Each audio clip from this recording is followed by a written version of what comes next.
Hi, guys. Welcome to Beyond the Box. My name's Meredith, and I'm here today with my salsa friend, Amanda Ewing.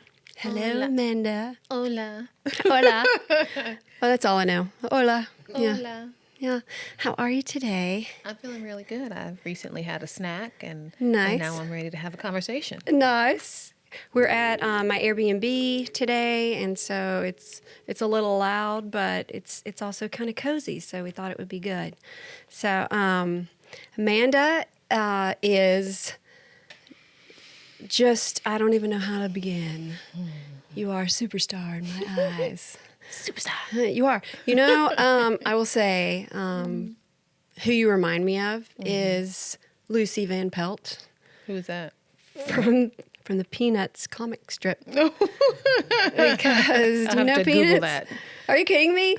I think I've heard Lucy, of it. but- Lucy's the one that sits behind the lemonade stand box, and she doles out opinions and any kind of therapy for 5 cents. Oh. So, because anytime I have any kind of questions or looking for something from you, then I don't have to pay 5 cents. I can just, get it. Yeah. So anyway, it's a compliment. You got a deal. Thank whatever. you. It's a compliment. Anyway, why don't you tell everybody about how you got started in salsa dance? I wanted to talk about dance, and I wanted to talk about violin making because that is your big thing, right? So let's start out by when you were a child. When Did I was you? 2 years old. Yeah, I mean, honestly, did you like to play the violin? Were you into instruments or what? No. When I was young, what introduced me to music was dance. So I was Okay. a gymnast. I started gymnastics. I wanted to start gymnastics for a very long time, and I kept bugging my parents. So I was a late starter for gymnastics. I think I started around 8. Okay, And that's most not too people late. Oh, God. A lot of people are doing forward rolls at 3. Yeah. And I guess I didn't have an interest around that time that my parents picked up on. Yeah. So I didn't start gymnastics until around, it was either between 8 and 10. Did you do gymnastics or did you just do tumbling? Gymnastics. Okay. So all 4 apparatuses. Yeah, I And- did too. Really? Interesting. Yeah, That's why we're we're friends. gymnasts. So because of after level 5 on floor, you get to pick your own floor music and routine. So that's how I was introduced to classical music because most of our floor routines were set to classical. Okay. And so I was introduced to classical music through dance, through Gymnastics. Huh, interesting. And that's where it began for me. I didn't play an instrument when I was younger. I don't recall wanting to play an instrument when I was younger, but I did like classical music. And later on, I realized that I was liking strings. I was wow. like hearing strings. So it was violin, cello, bass.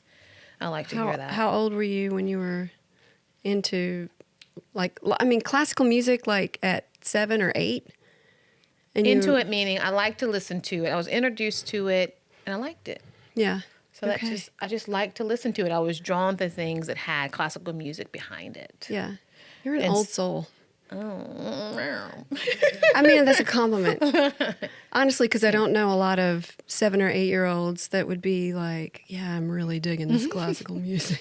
It's those really violins are feeding my hitting. soul, But Yeah, and so that's once awesome. that was done, because I was one of 4 children, so I was level 8. When I stopped, I was level 8, and it was expensive. I mean, I remember having practice once a week to practice 3, 4, 5 times a week, and then you get into competition season, and of course there's the leotards, and then there's the travel, and my parents just couldn't afford it. After all that, they just couldn't afford it. Yeah. And so I was done with gymnastics towards high school. Okay. Maybe after the first or second year of high school, it started to just wane for me. Yeah. And because of my parents too. So Side note, though, which yeah. which did you like? Did you like beam, vault, bars, or floor? I was a little bit of a powerhouse. So my best events were vault and floor. Okay. Those are my highest scoring events. I tend to had do no well on idea. beam.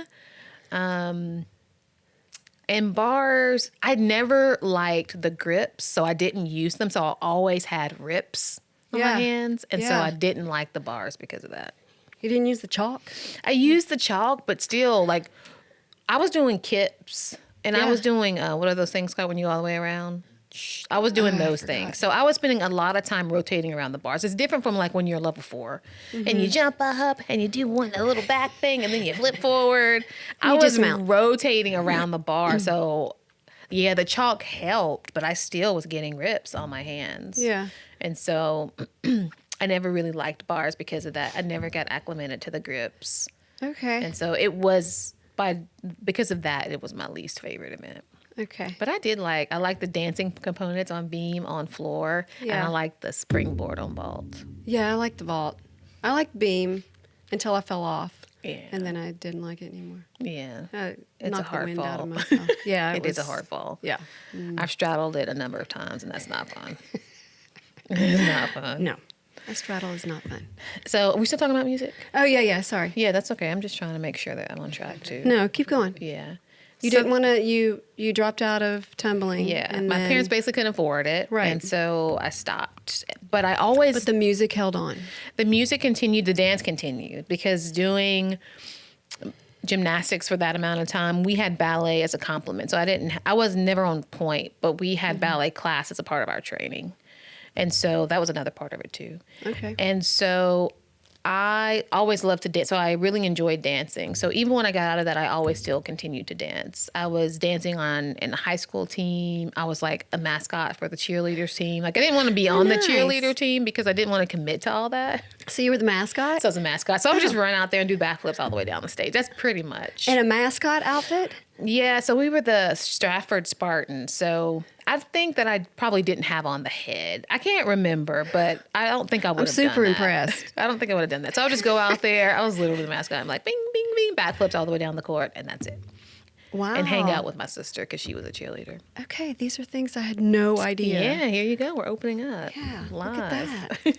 All right. And so not long after that, I started having babies. So you're like, I was a mascot, and then I had a baby. Graduated, and then started having babies at 20. And so things kind of just settled down just a little bit after that, you know. And the violin thing was not even in the periphery right now. You were just like, I'm having kids, I'm living my life. And once my kids got to a certain age, it was time to introduce them to things. So there was swimming, and then there was soccer, and then there was this. It was just one thing after another because my daughter was very particular, and she didn't really like anything. So were they interested in any kind of musical instruments at all? They were? No. So that's how I was introduced to violin making. I realized she didn't like outside sports. So after all those things, I got into tumbling because I wanted her to be a gymnast. She didn't like that. I got her into soccer. Like she didn't like outside. Yeah. I got her into swimming. There was an incident doing one of her lessons. I was like, yank my daughter. We're not doing that.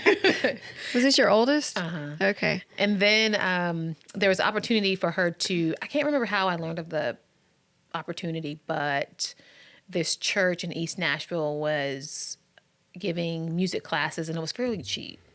And so I thought, well, we can try that. We can try piano because I thought piano was a good starter instrument. Yeah, perfect. And so to encourage her, I started playing violin. That was my first time started playing violin. Is to encourage her. So at the same time, I was sitting in back. I was pregnant again. Yeah. And I was sitting outside, and I thought, well, maybe I can play violin while she's learning to play piano. Okay. And so that was my first introduction, and it lasted about, I'm not sure how long it lasted, maybe a year, maybe 2 years, until her teacher moved to Bolivia to take care of their family member that was transitioning. And so my daughter was okay with doing it, but she was also okay with not doing it. How old was she? Let's say she was so when Wilson County Elementary School goes to 5th grade, let's say she was either in 5th or 6th. Okay. And so I was like, well, if you don't really like it, it was all the way in East Nashville. We were in Mount Juliet. Right. And so I'm like, okay, we'll just take a break from it. Yeah. And so but then you didn't take a break. No, I put my instrument I'm up kind of digging too. the violin. I put my instrument up too. It was just there was other things going on, so I put my instrument. Well, you were away. pregnant. Yeah. Yeah, I was having babies. Yeah. So I just put it away and continued working and being a mom and doing some other things. I wasn't dancing at that time either. Was the violin hard for you to pick up? Music reading is challenging. It can be because I almost feel like your eyes have to go separate directions at the same time to Right. be able to. You almost have to read music out of your peripheral a little bit, and that's really challenging. Okay. And so, was it challenging in the beginning? Of course, it is because you're trying to tell your brain to do two separate things at one time. You're trying to read and then trying to translate those notes to your fingers to make sure that you're placing them correctly. Yeah. And Because I tried to play the guitar once, and I realized how incredibly hard. I couldn't. It was like my wrist was cramping because it was just so hard to do. I'd Yeah. still like to learn, but yeah. Just be careful with your hand. I know you're being. It's totally. I'm the exact same way. It's just picking up on that chair for some reason a little bit. Keep it. Be quiet. No, me? No, her. Okay. It's, I'm like, I'm trying because I'm the exact same way, and I will be doing the same thing. Okay. But yeah, you're good. Okay. I can do it. I can be still. And you can move around. You can even move your hand up and down on it. It's more just. Yeah, don't bang it down. Okay, I'll just move it. But you were asking I'll about, clasp it. so- You were saying Yeah. guitar. Or yes. Oh yeah. Yeah, that I was. I always tried to play the guitar, but it was hard. I was trying to do that because I had gotten my kids into musical instruments as well, and so my middle daughter, picked up the violin, and then I think my oldest, maybe she was doing guitar, and I was like, oh, I could start a little band, it'd be so cute. But yeah, that didn't work. It was good enough for the picture, and then Right. they were like, I'm done. I don't want to Right. do this anymore. I want to go to sleep. Yeah. I want to eat Pop-Tarts. Yeah, that was it. Yeah. That's pretty much my kids too. Yeah. So you put it down. You had your kids. You've had 3 kids, right? And then how did you pick it back up again? Like, I was working a regular job, and I had been there for a long time. So I used to work at Gaylord Opryland Resort and Convention Center in this one department. So I was there for 16 years. wow. And so in Something 2000 else I didn't know about you. 2010, Marriott bought the brand because of the flood. Well, I don't know if they bought it in 2010. Maybe it was after, because I think Opryland Hotel stayed closed for repairs after the flood for about 9 months. Okay. And so during that period, there was a talk of a hostile takeover. So Marriott sold the management Ryman Hospitality sold the management rights to Marriott International. So Marriott International came in and they started to clean houses, and my house was one of the ones that they cleaned. And I wasn't super sad about it because it was a great space to be in. Yeah. Even during the Marriott transition, they reassessed our salaries, and we got like a super huge raise. It was great. Yeah. And then, but it wasn't something that was giving back to me. I had Right. been there for a long time. I had worked with the same woman for a long time because as she moved up in the company, I moved around with her. And so her job position was eliminated. I went on vacation. She went on vacation. She didn't come back. I came back. Yeah. And then You weren't doing anything like creative, or were you? Okay. No, just working on a system. I was part of a systems coordinator, a team of 5. So it wasn't, that system could have been used creatively, but it wasn't. It was like Right. 1% was used of it. Yeah. And so it would have been fun. It could have been fun, but it just wasn't. They didn't know how to utilize it. And then it was an expensive license. And so when Marriott bought it, they started to look at everything they were spending money on. And they're like, they had a program already similar to it that Marriott owned and designed. Okay. So I knew going in that program was eventually going to replace this program. Right. For an in-house program. And then it did. So ultimately, it was probably a good thing. It was a good thing. Yeah. Because it was a soft exit. I've been there for so long. I had a severance package. And I was able to, I never really went back to work. I was able to stay out of work for a couple of years. And then I started to explore what an extraordinary life looked like for me. And Yeah. so that's how I got into playing again. Playing, using that term loosely.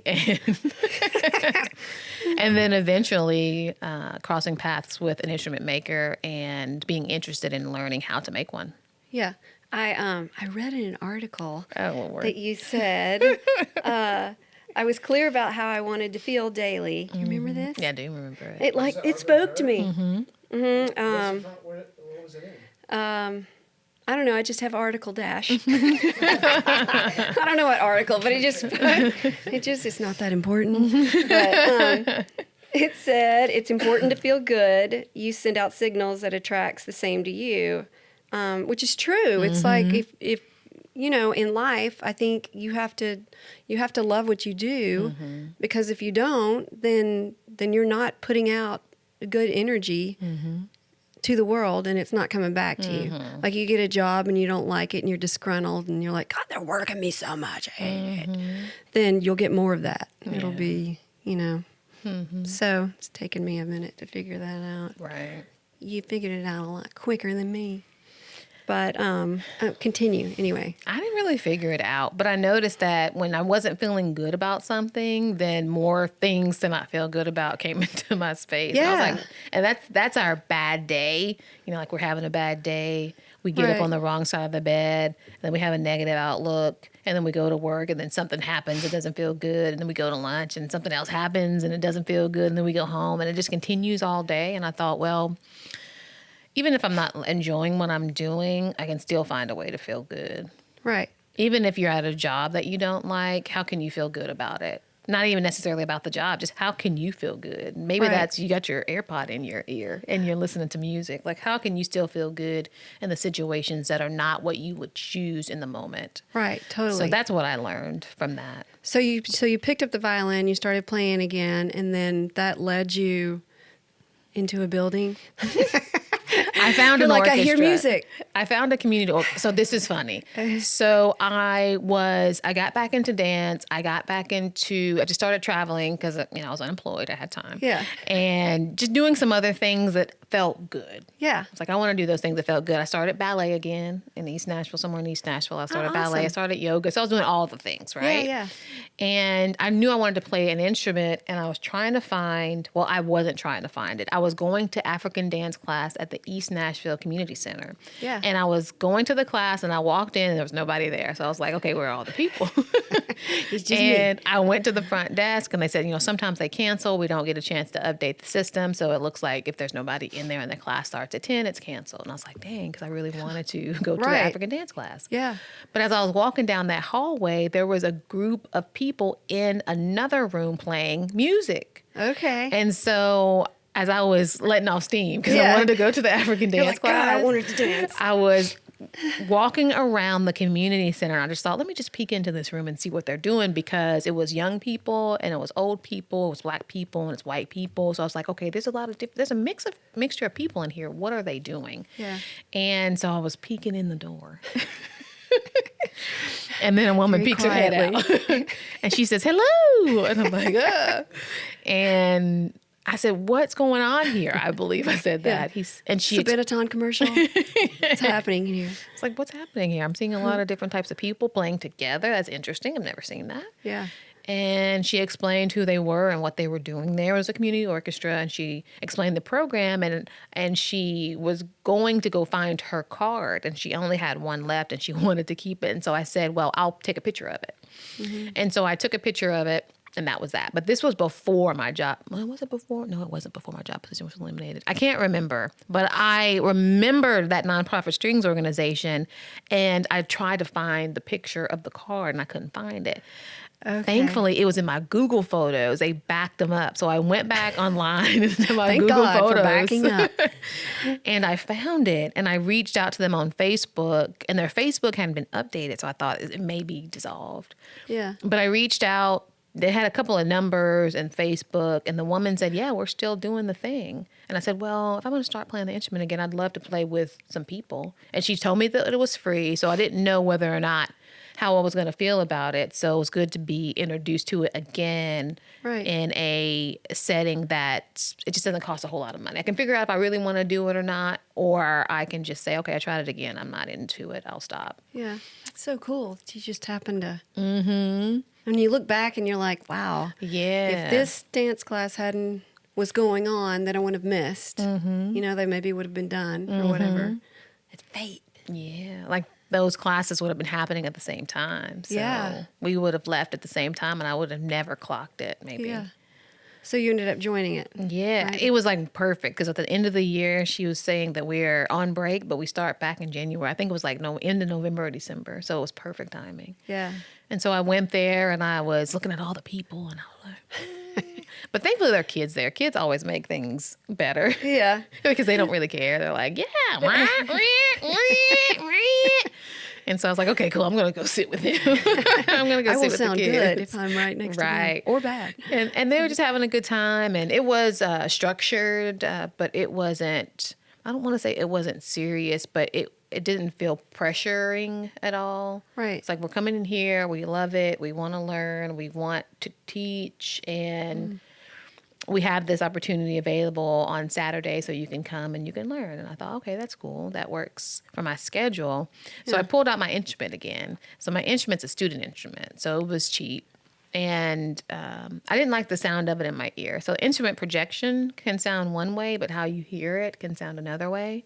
And I didn't like the sound of it in my ear. So I knew that. I thought, well, maybe I can get a new instrument, a new attitude, like new opportunity to play. Yeah. And I wasn't sure how I was going to do that. Usually just go to a violin shop and get another instrument. Right. But I hadn't yet. So I was going to the practices and I was talking to another individual who had a viola. And her viola sounded really warm. What's the difference between a... They're tuned differently and their violas are bigger. Okay. Most people, unless it's the biggest viola, and that's sometimes like 17 inches, 16.5 or 17, you can tell that you're like, that's a big violin. You may say, that's a big violin. Yeah. But if it's on a Still smaller hold side, it the same? Mm-hmm. Okay. you still hold the same and play it the same as far as mechanics are concerned. But it's a deeper. The violin is the highest, and it's a viola lower, cello lower, bass lowest Okay. in that string Can you family. play all of them? Okay. Okay. No. Go ahead. I can Sorry. bow all of them, but I can't play all of them. I also don't read music like I used to as well. So you have to be Yeah. able to read music. And also the finger placement on each one is different. So it'd be pretty impressive if there's someone, and there's probably is someone out there who can play all those instruments, but it'd be really Prince. impressive. Could have. Because Probably. Who?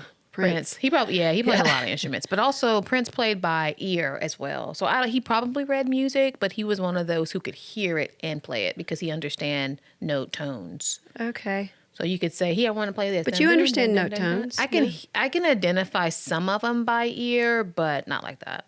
Okay.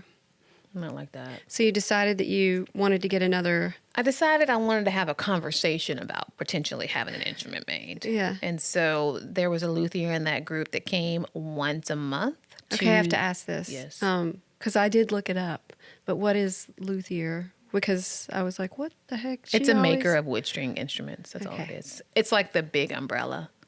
So Okay. violin maker indicates that perhaps you make violins. So if you solely. make guitars, you're not a...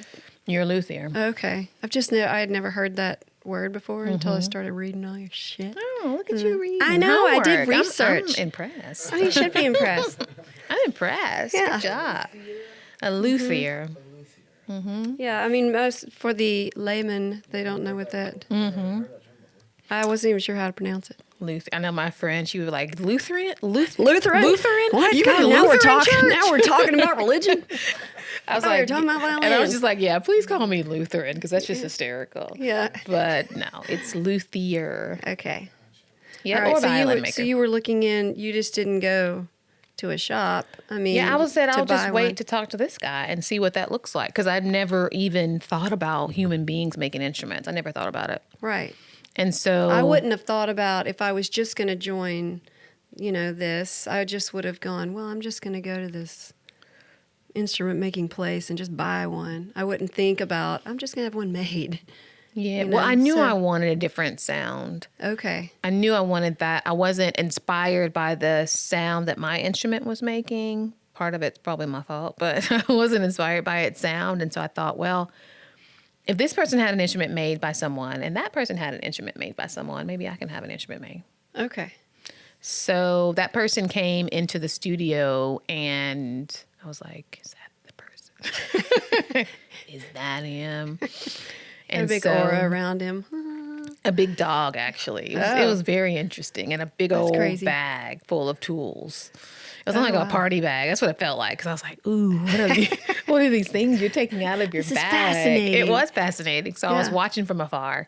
And I hadn't gone up to him yet. And I think that someone may have said, Amanda's here. She's a new person and she wants to talk to you about I think that happened. I think there was a small introduction. Yeah. So then I walked over and I was just looking at what he was doing, looking at his materials tools, some old bows, some instruments. And I believe I introduced myself and we were just talking about instrument making. And I was asking him, like, what does that look like? Basically, I was asking for, like, what the price looks like. What does it require to enter into an agreement? And trying to figure out if it's something that I could do at that moment financially. What does the price look like? It depends on who it is. I think his violins at that time were $4,000. I think $4,000 for an instrument, for a violin. Mm-hmm. There's a colleague in the industry, hers are $30,000. Oh, wow. Mine started at $8,000. So it's a little bit different for Yeah. everyone. Well, yeah.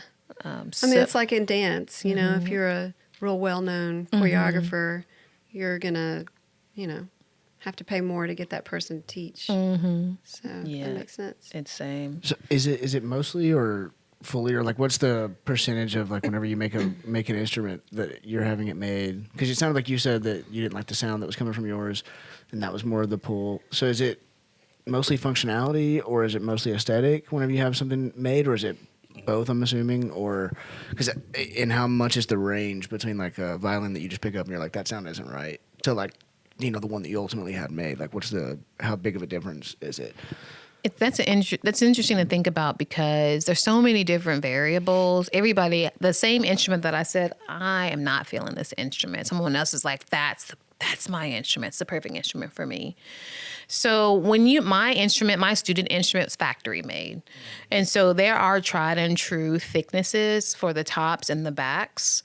And when your instrument is made in the factory, that is not really a consideration. So a player may want something that's a bit more warm. They may want something that is a bit more colorful, like some musicians talk in color. And usually if they're a classical musician, then they're not really focused on the aesthetics. They just want a traditional looking violin, which is what you most often see. If they are outside of that arena, they want something just a little bit more artsy. So you can get more creative really with the scroll or even with the back of the maple. I started chip carving and I want to kind of create some type of mosaic in the back of my instrument. I saw that. That looked really cool. It's going to be fun. Yeah. That doesn't necessarily affect the sound, though. That looked really tedious. I was like, it's gonna be a lot of fun. It'll be meditative instead of tedious. okay. Right? Yeah. See, I'm working on. Yeah. It's not working. Like trying to be positive all the time. You got this. Yeah. I believe in you. The thickness of the wood matters because it can affect projection. It can affect clarity. It can affect tone. And so you want the wood to be able to move and breathe. So after the thickness is brought down to, in some places, like 2.5 millimeters, if you can imagine how thin that is, you can take that top plate and you can bend it just like that. So when air moves through the instrument via the bow, that top has to breathe. It expands and contracts, and that's how the beginning parts of the sound is. If it's too much wood there, it won't be able to do that. And so the sound is sounding like wah, it may sound like So it's very important to have that. But honestly, I just believe how I make, there's an instrument for everybody. So if I have an instrument and someone plays it and they don't like it, that's just not their instrument. Right. Was it hard when you first started? Which Dude with the dog, right? Yeah, do with the dog. That's Okay, perfect. dude with the dog. Were you overwhelmed, or were you, like, what was going through your head? Were you like, this is awesome and I'm picking up what you're putting down right away? Or were you like, I've gotten a little over my head here? Well, I was excited. I hadn't made a commitment. I only made two. Because at the time you were like, I just want one made. Exactly. I hadn't made a commitment to anything but myself. Right. And me learning something new, Yeah. me having a good time, and me getting an instrument. Yeah. So I was only even going out there once a week, maybe for 3-4 hours. Right. And once I left, what instrument? Like Yeah. it was on to something else. I had 3 kids at home. So Yeah, right. I was doing the other things. And, yes, it was challenging, but I hadn't put any expectations on myself. So I was like, okay, that was a hard day. Yeah. Let's go get a burrito. Right. And recover So you and weren't go taking home. it too seriously. He suggested, why don't you just learn this and then you can make your own, right? Well, Something I like that. asked, I said, it was just sounding so cool. Our conversation was cool. And I asked them, is there any way that I could participate in it? Because Right. that's clout, right? Like, not only am I playing this instrument, but I I had a made it. hand in making it. Yeah. And so that was the original plan. And he Okay. explained that, it'd be challenging to do that, but you can have if you're open to it, you can have an overview of what it looks like to make an instrument. And I thought, I'm cool with that. I can go out there and just have an overview of it. I didn't realize that we eventually were going to be making 2 instruments side by side. I kind of thought I was going to be watching Right. and then talking about it. Putting your finger right here. And Just hold this while I do this. Let me put some Yeah. glue on there. And then when I got there the first day, we started talking about it. And then we decided that, let's do it. I didn't even know what that was going to look like. I was just like, I was saying yes. I was in my yes moment. I mean, was he did he do that for a living? Did he? So it's like makes me go, why you? Mm-hmm. Like when y'all came together.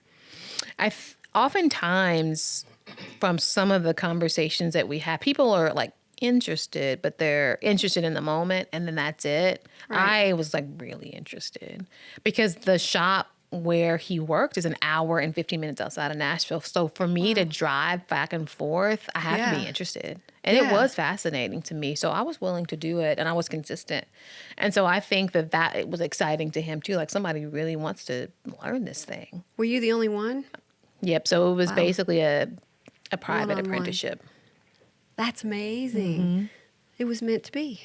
It seemed like it was. I was like, this is so fun. Yeah. I'm not saying I didn't take it seriously, but I didn't have any expectations tied to it. Like I wasn't like, I'm going to finish this instrument in a year or 6 months. I didn't. I was just like, ooh, what are we going to do today? I didn't have any tools. I didn't know how to use them. I didn't have any wood.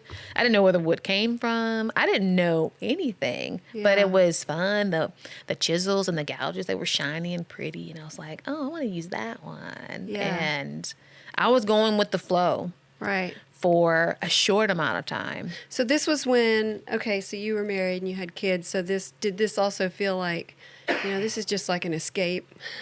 And so which made you feel even happier to be doing this? Not or necessarily. It wasn't an escape for me. It was just something exciting. Yeah. It's something I never, ever, ever thought about. Yeah. Never. And I was thinking like, I've never even thought about this, and bam, here it is. How many other things out there in the world have I never experienced before? Yeah. I mean, it was a great opportunity to experience something. I didn't know if I was going to finish the instrument. I mean, you just never know. Mm-hmm. But I knew I was excited about it in the moment, and that was enough for me.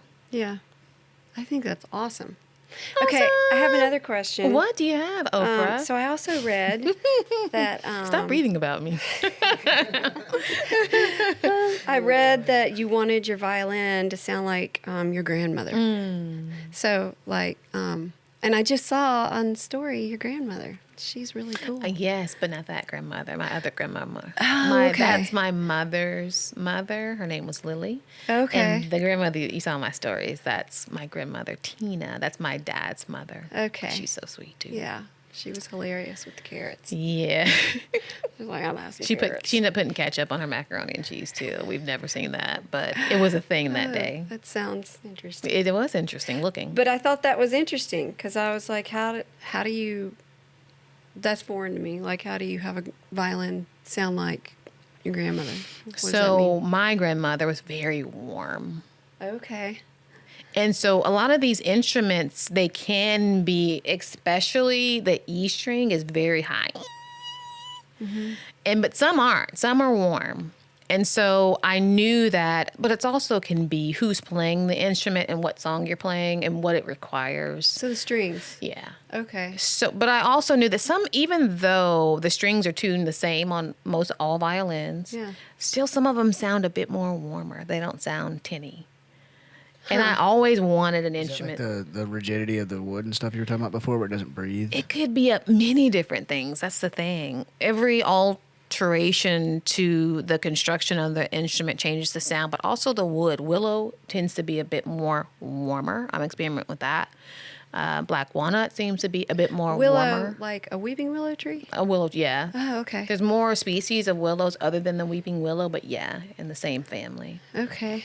And so I always wanted to explore what's traditional, but then also what also has been tried. What is an instrument made of to try to understand the sound better? How can I achieve that sound and also repeat achieving that sound? So, but I knew I would want a warm and a welcoming tone.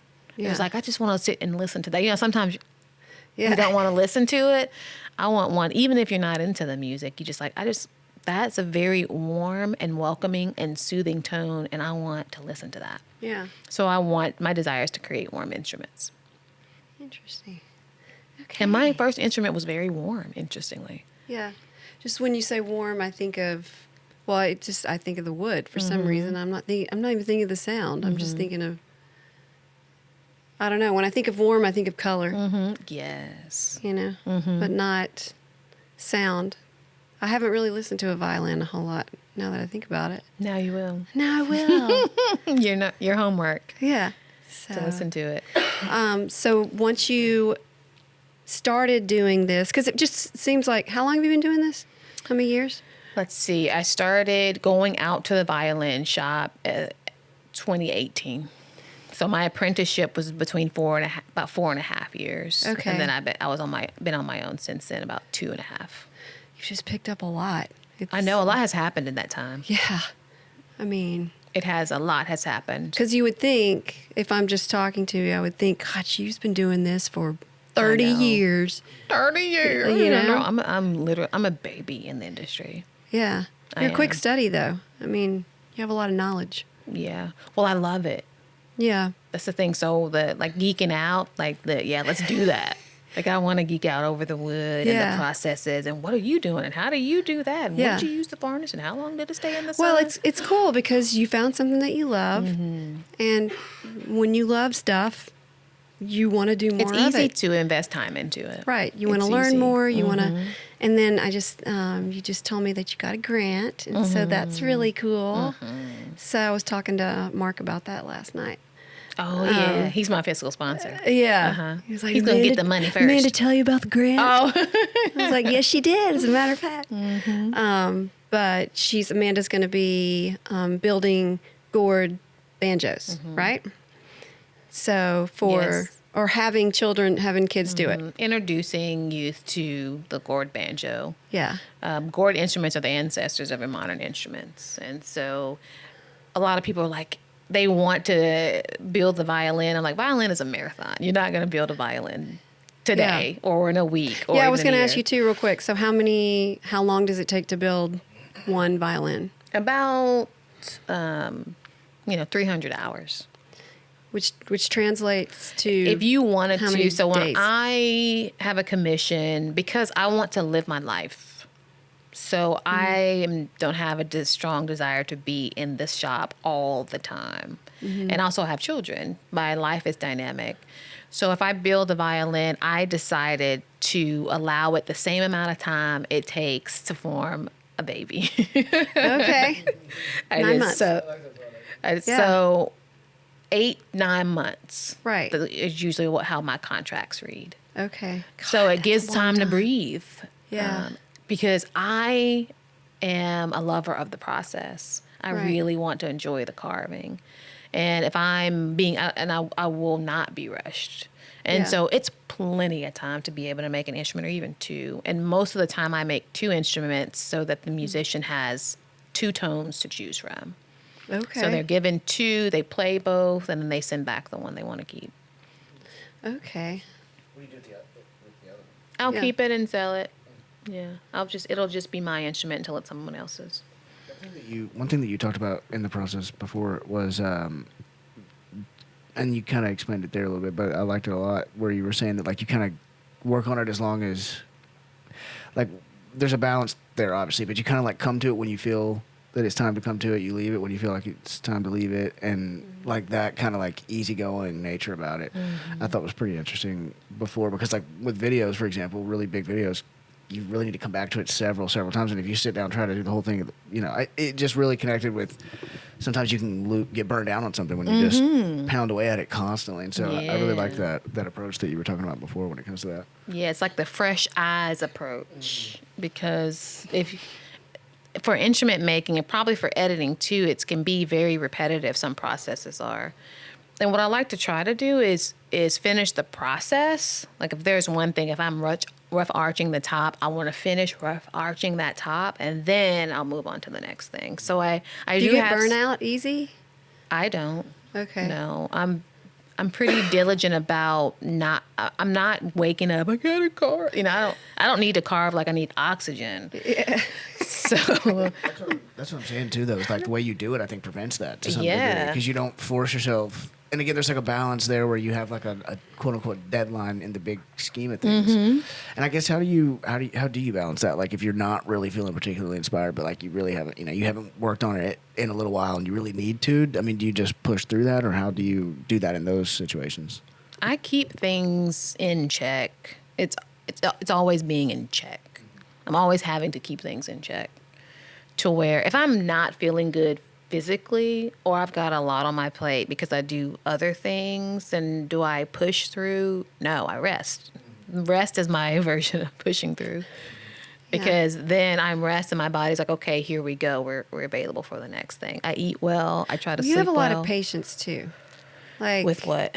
You have a lot of patience in general, which makes me go, have you always had this much patience? Because I'm sure my kids taught me a lot of patience, because they don't. I mean, I've got kids. I don't have patience. Oh, okay, sorry. They've taught me nothing. We're just different, I guess. Variety for me is the spice of life. So I know that I will not be physically. You can't be in the shop. I mean, even carving a bass. I have 2 violins. I have 2 violas on my bench. I have those 2 guitars. I have the Thrive Garant experience happening. I'm choreographing for Vanderbilt. Like, I know you're doing so much, girl. I want to do those things, so I just make sure that my approach is always keeping things in check. And if things aren't going well for whatever reason, I reassess whether or not they're necessary in my life at that time. I do. And I'll say... So you don't want to do things half-assed. You just want to do... you want to put 100% in everything that you do. I want to feel good, because I can't say 100%. 100% looks different every day. One day, my 100%, if I'm on my period, my 100% is getting up, getting downstairs, getting some orange juice, and getting back in bed without hurting nobody. That's 100% for me, okay? On another day, my 100% may be getting up in the morning. My ideal work day is getting up and carving from 7 to 11, doing office work, emails, whatever, finishing choreography, making dinner for my kids, being at home at 2:45 when they get home from school, making sure that they're okay, forcing them to practice the trumpet, and that is a and then taking your cape off, doing all the thing. I mean, no really kidding. good I'm listening food, to you going, God, and I then feel like a slug. Resting. Like, so, and then some days I'm sometimes I'm in that zone and I'm doing that, and sometimes I'm not. but were you like that as a kid? Is my point. I don't know. Do you remember? I don't Okay. I don't remember. I do agree with her. Like there seems to be like an inherent patience about that, especially like something that's going to take 8 or 9 months. Like I have trouble starting longer videos because I know how long they're going to take, for example. So I would definitely agree with her on that, and I think that it is pretty interesting that you're able to do that, and also like that's why it's like interesting to me too, because that'll bother me that I haven't started it, right? Or if to step away from it will bother me, even though I know it's the best thing or whatever, right? And so you also seem to have like micro patience in that you're okay with. That's kind of why I brought that up. You're okay with stepping away if it doesn't feel right, or not going to it today, even though that was the plan, because you just don't. The inspiration isn't there. You're not feeling right, and again, like that's where my anxiety about that would come in, because in my brain I would go, yeah, but I have to work you on wanna it. finish it. Yeah, Yeah. exactly. And so I would 100% agree with her that there's definitely a lot of patience going on in there. I would think. Well, I'm trying to relate as far as dance is concerned, because it's true. If I'm choreographing something and I feel like I've hit a wall, then I'll just end it, you know, and then I'll come back the next day and go, okay, I can move forward with that. So So I guess I have patience in that respect, but I would like to have more. It would be nice. I try to force. Yeah. I try to force it. I tried to force it in, the clay, the wheel class. I was like, this is gonna teach me patience because there's rules, and yeah, it didn't. It taught me that I can get through this for one session, and then that was it. And that's okay. So you're That was learning the your end. capacity. That's what I would say. Yeah. It And- taught me that I did not like the wheel. There you go. And But- now you can move on. Yeah, but I would Yeah, love let me to just have correct that it doesn't take 8 months to make an instrument. My capacity, I give myself that amount of time. I've seen people at there's a school of violin making in the U.S. and their final project is to make a violin in 30 days. I've also you don't seen wanna rush someone it. make an instrument in 3 to 4 months, but you don't want to rush it. I mean, You want to give your love to it. you do. And also, a lot of us do other things. For the female violin makers, many of us have children. We have family. And I want to be a part of that just as much as I want to be a part of my instrument making. So, yeah, I do have to. It's like a big pizza and a lot of little slices. And I Yeah. have to. You have a very good sense for balance, it seems. I think, one of the reasons why it is because I don't desire to live a life. I look back and I wish I would have done that. And I think that I can. My aunt, she says, you can have it all, Amanda, but just not all at once. I may be trying to prove her wrong. I don't know.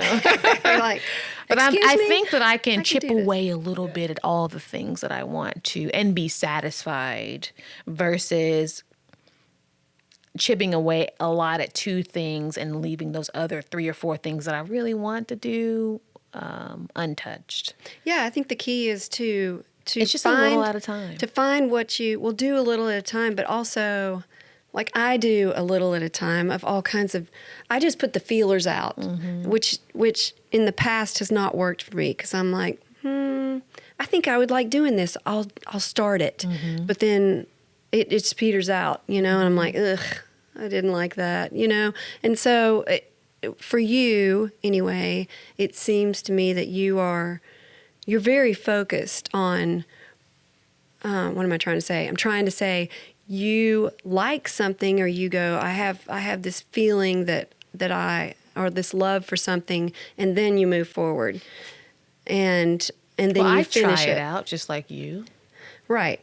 But you have more of a grasp on it. It's like with the violin, you loved playing the violin, then you had an interest in building the violin, and from there, you can move forward with it. It doesn't just end. It's just, does that make sense? Yeah.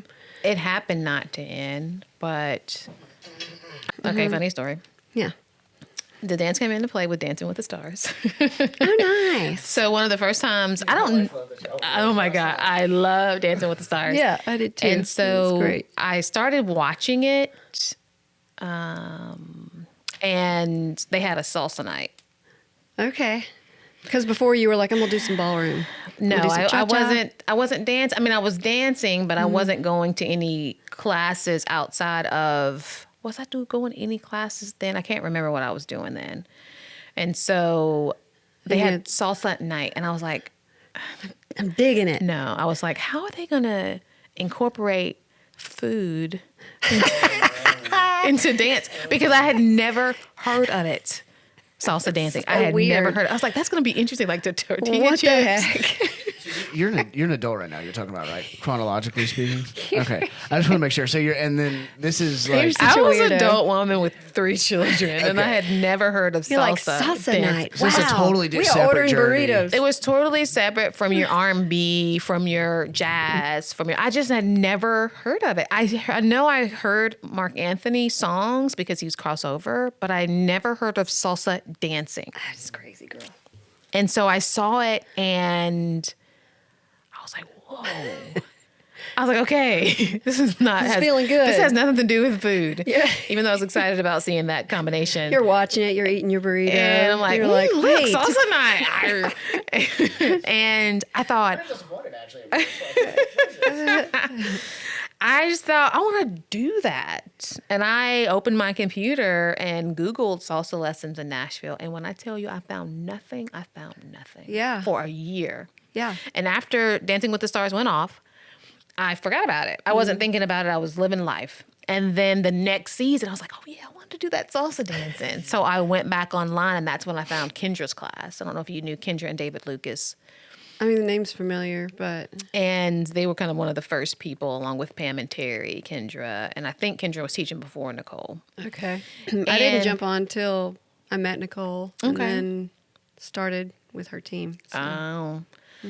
And so I went to the class, and she had already been teaching for years. Did And she I teach at Play? said, Yep, she taught and DJ'd at Play. She probably Okay. taught and DJ'd everywhere. If Plaza, I think Plaza was still going on, she would be there too. She was one of the, and she had 404 salsa night twice a month at 404. That was Yeah. Kendra. Oh, okay. And I thought, I want to learn how to do that. I want to Yeah. do that. So I found her class and I started going to her class. At that time, her class was on Sundays, I believe. Sundays or Mondays, I can't remember. And I walked in, and there was all these people, and I was like, where have you been? I couldn't believe it.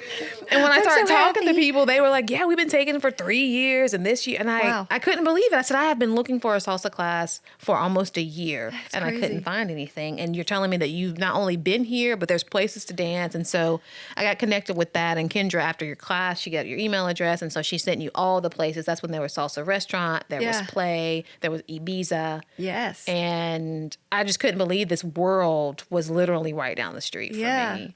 I didn't really know much about it either, to be honest, until Good, thank God. I was just teaching jazz, you know, and then I was teaching the same place that Nicole was managing, which was Barefoot Studios. Okay. I remember.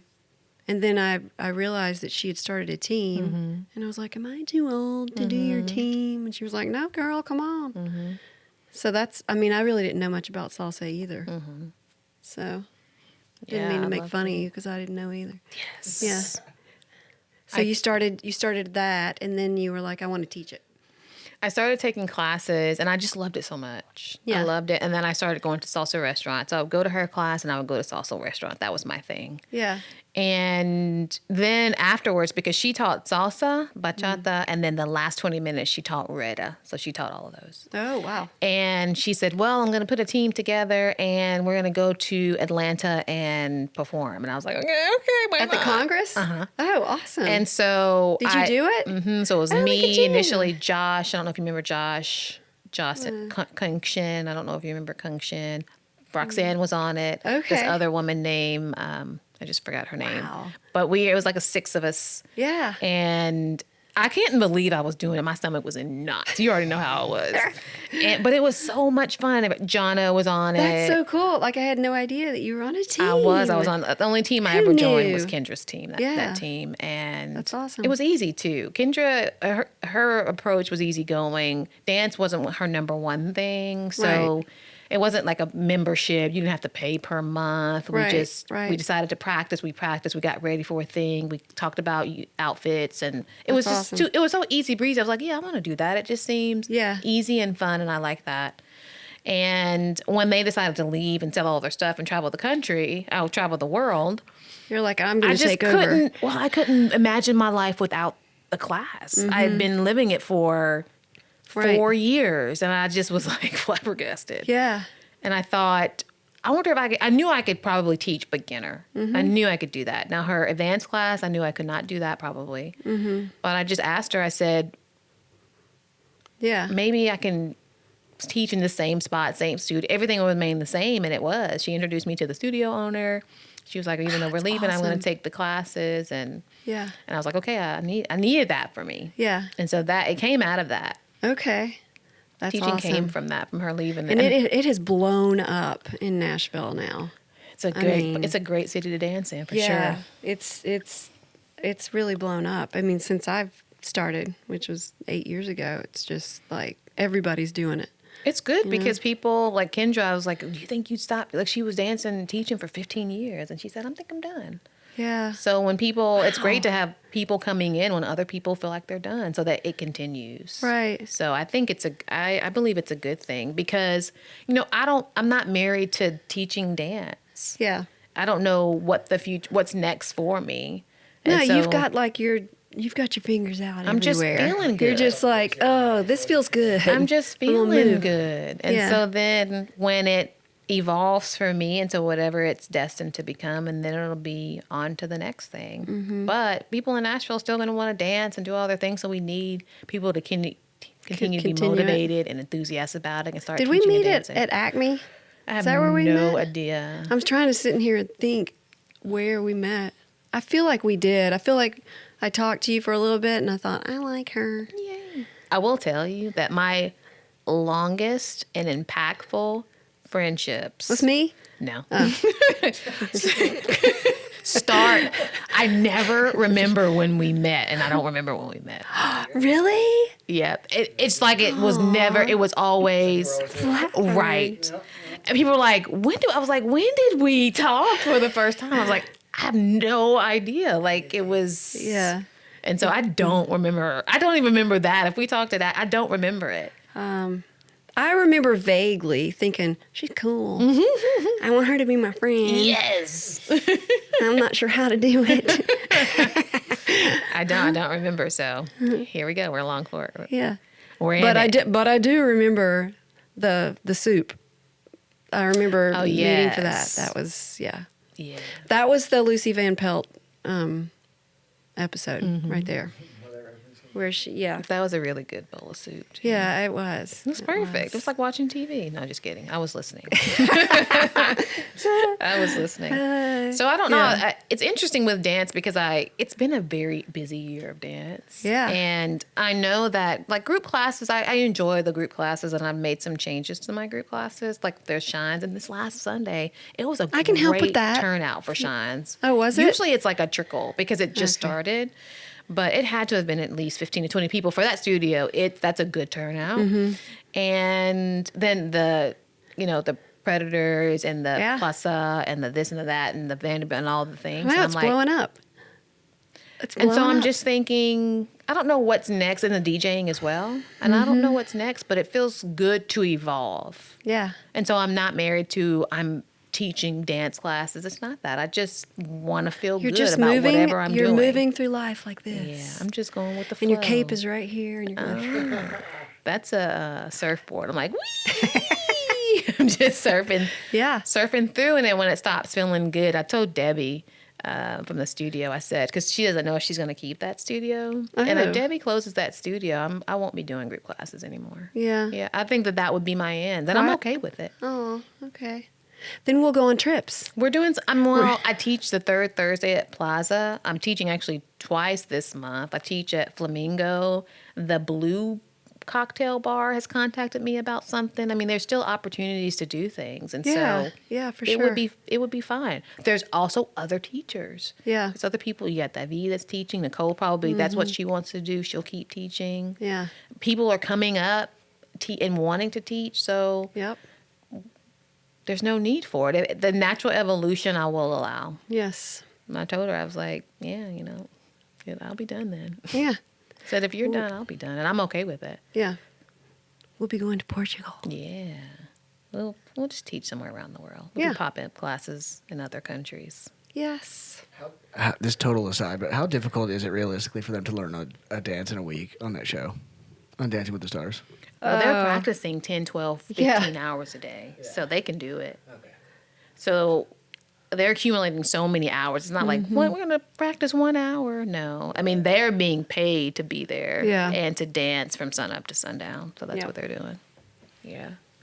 And they're going to get it. Yeah, me and my wife were talking about the other day that she saw that they were paid, and we had a whole conversation about that because I thought that was interesting that they're paid and that they get paid more because, I mean, inherently they're celebrities. So it seems odd, but then I was like, yeah, but you also have to incentivize competition somewhere, and I don't know. That part was interesting that they get paid, but it does make sense, I guess, if you're practicing. I mean, it's a big show. It's a so- big show. They're taking time out of their day. Their ratings are soaring. They're getting a lot. That show's getting a lot of money. I haven't watched it in so long now. Live TV is the only thing that's like. I mean, you They- can stream pretty much anything except for live. Yeah. But that's When, why, that's when why does I it like come on anyway? Tuesday nights at 7. That's right. That's right. It's live on Disney Plus. And I know Nice. that for some reason. I love Funny. it.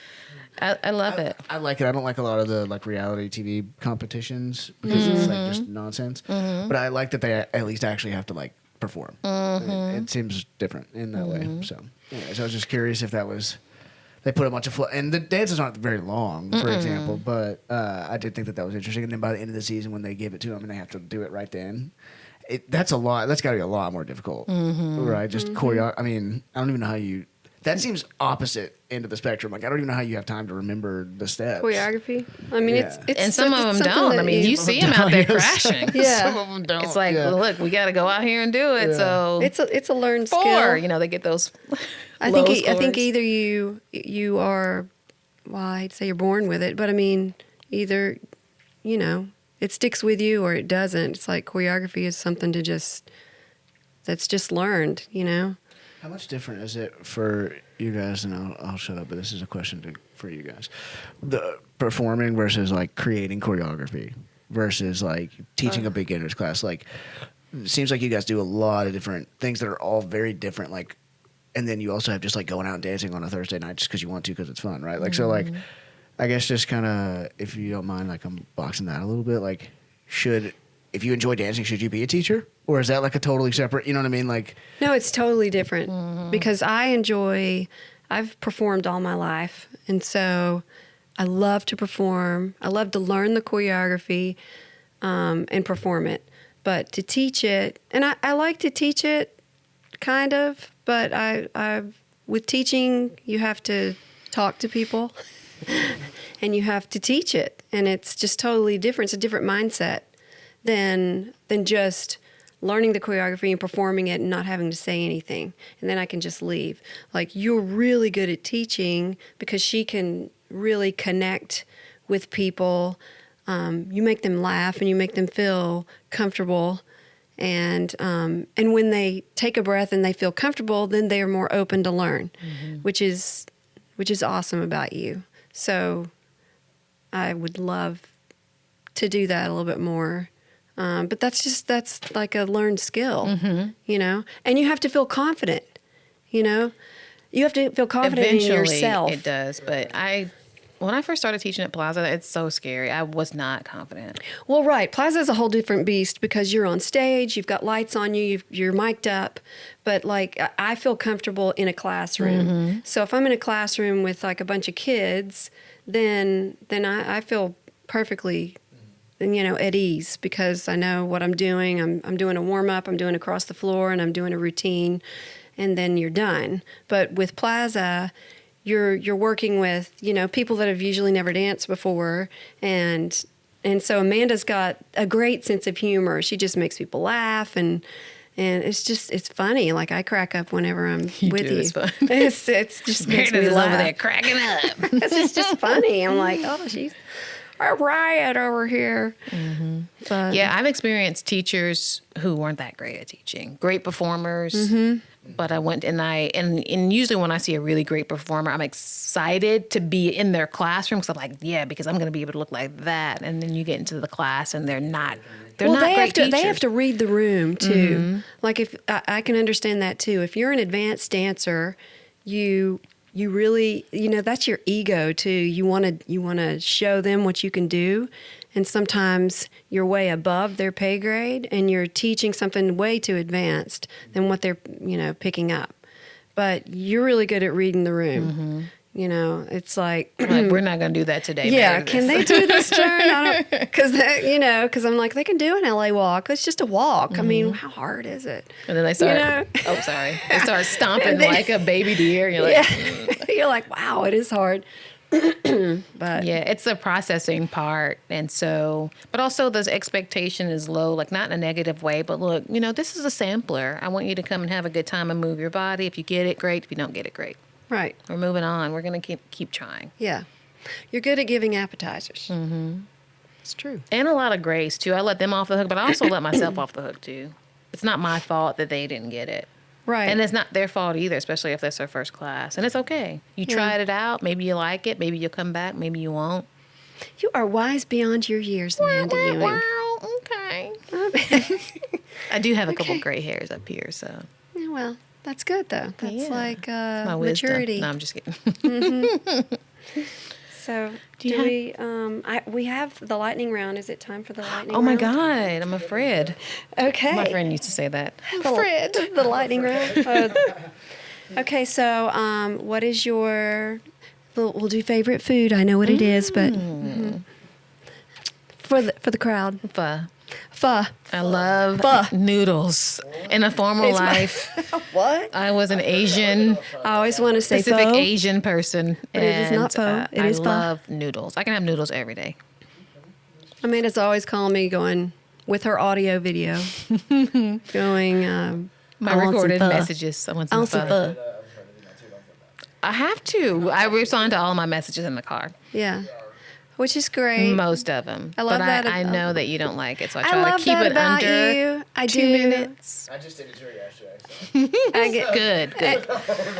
And it's so you can funny, get you talk really bombarded. fast, so I really have to I do have to listen to it a couple of times. I know, a long message. Yeah, And it's I get a lot of negative feedback about the long messages, so I'm trying to. it's okay. I appreciate it. It's you. yes, I'm going to continue to do that. Okay, and that's okay. Just so you know. Okay, so let's see. Favorite food, favorite sound. Favorite sound? Good question. I love that question. If I had to have a favorite sound, it would definitely be A wind warm- moving through trees. Oh, I thought you were going to say a warm sound. There may be a term for that, but as wind moves through the trees, I like to hear that. Okay. It can sound a little bit like the ocean. Yeah, I can. Yeah. A shuffle.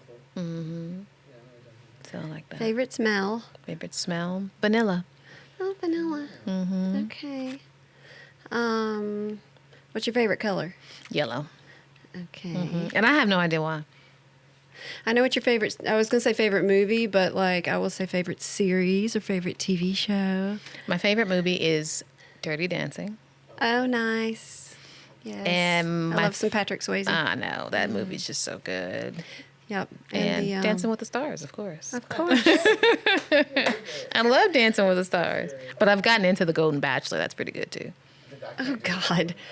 The Golden Bachelor.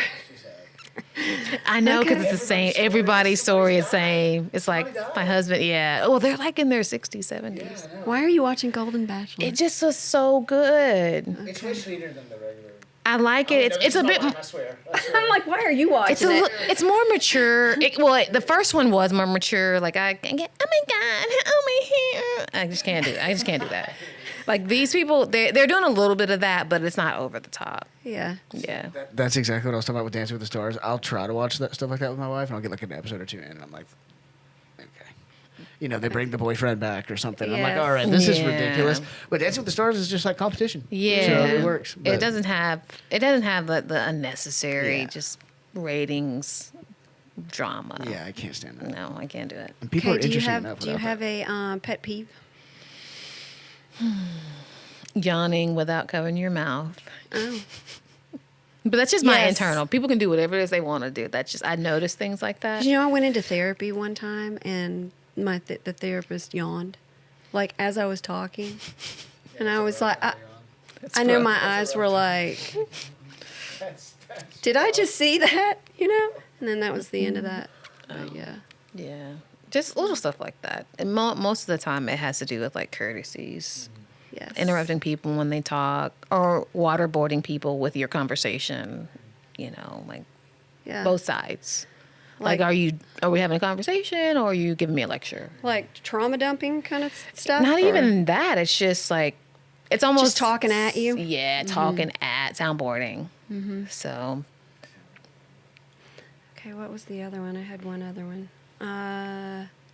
What's a fun fact about you? Something that no one knows. I don't have any fun facts. Yes, you do. You have all kinds of No. fun facts.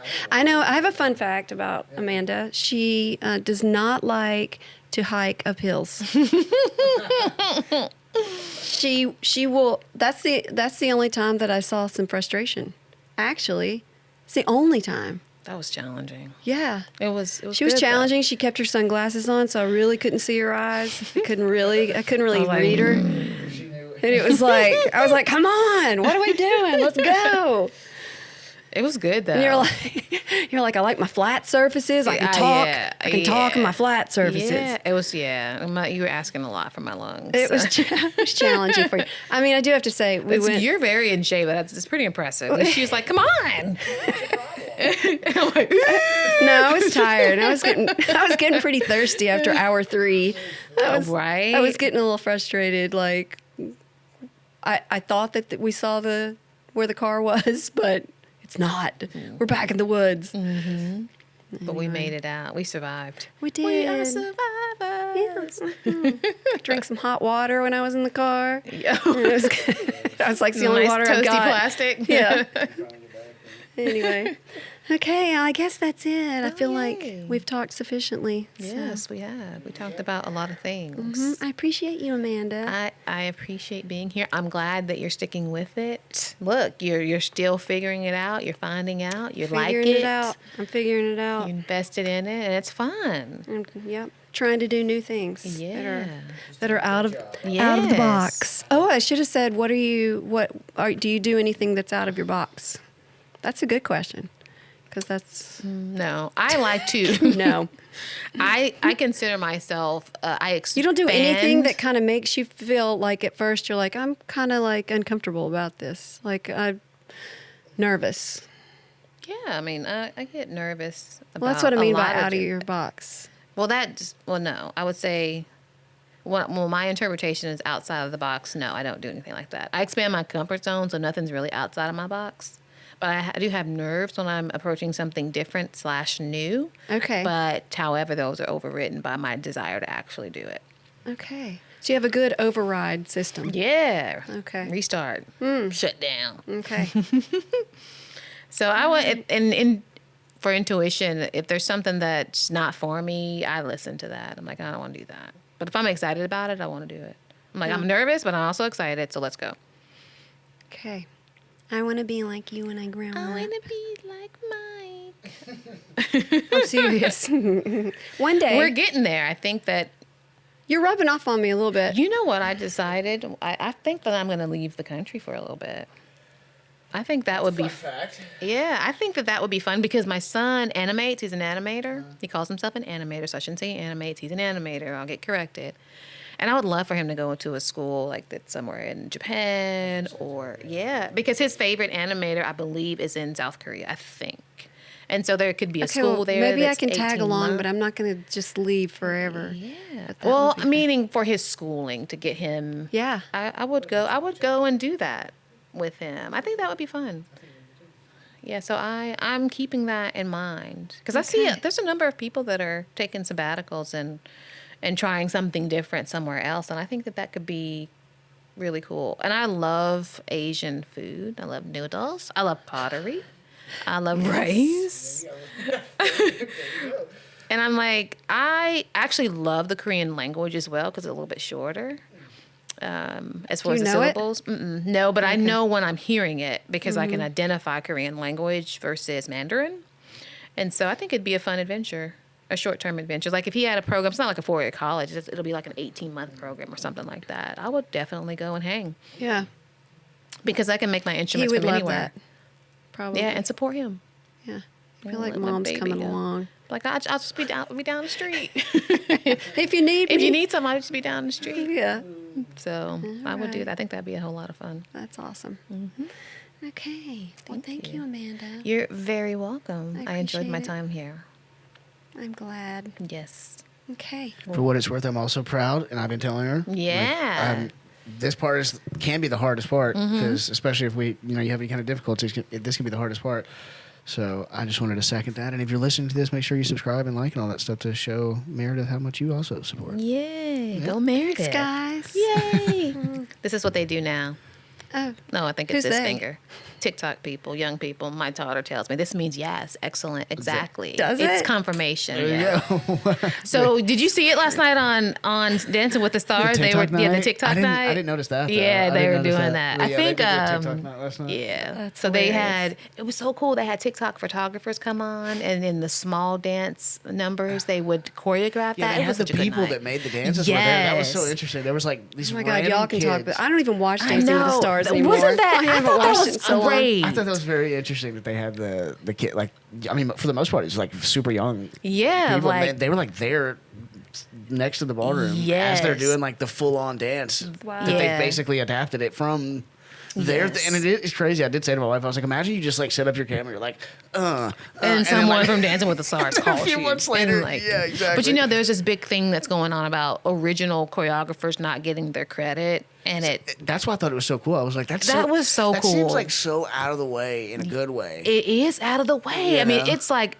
extra in the best way possible. Yeah, like you wouldn't think that they would normally have like big time choreographers to give them credit, and they have like these random kids basically. They were they would cut to them. They'd be like, they were interesting. obviously like in their lower 20s, if Oh, not wow. even younger. Wait, they choreographed it? Like, Yeah, they the TikTok choreograph- dances. Oh, the yeah. So they would TikToks, take okay. their TikTok dances and incorporate it into one of the smaller numbers that was outside of the group numbers. Oh, dang, And they would okay. be like, Yeah. such and such, choreographed by such and such, And and, but they it would be turn like to them. me. I'd be like, "What's up?" They'd be like, dude, what's up? It's me. I'm on TV. But they probably don't even That's consider themselves hilarious. choreographers. If I had to guess. It's so But good. yeah, I it was pretty know. interesting. It was Wow. really good. All right, Does well, that- I'm going to have to. Does that You've renewed my interest in Dancing with the Stars. does the TikTok dancing stuff, does that drive you guys crazy, or do you like that as dancers? I don't. Okay, I like it. I don't do well with it because I Okay. tried. My daughter tried to teach me a TikTok once, and it did not go well. I was like, we had to do it in front of a mirror, and she had to be behind me. I had to watch her because I was like, this is bullshit. Like, I don't know why it's so hard. I love Like it. I've done choreography forever, and I can't pick this up. Yeah. That's interesting. Yeah, Yeah. I wish I would have asked that bizarre. question earlier. That's pretty interesting. But it's also interesting. You guys have different viewpoint on it too. That's Yeah. cool. You love it though. You're younger Yeah, than me. my That's why. nieces and nephews are so cool. So I'm like, yeah, let's do a TikTok dance together. I've never seen. have You've one never been on posted. my FYP page. Oh, I have a Luthery page, so I don't post any. But I'll dance one. We do a TikTok dance every Christmas as a family. There you go. Yeah, so Okay. it's on my social. Every Christmas we do a TikTok dance as a whole family, so it's fun. My dad's in there too. You're wearing the same outfit. 77. Y'all have like onesies on, and you're doing. We it. haven't did that yet, but maybe we'll do that this year. You got to do the Christmas onesies. Yeah, we haven't You did the gotta do Christmas onesies yet. But yes, please subscribe wherever you're watching this. Please share it with somebody who may enjoy it, etc. Like and subscribe and all that kind of stuff. Yeah. That's it.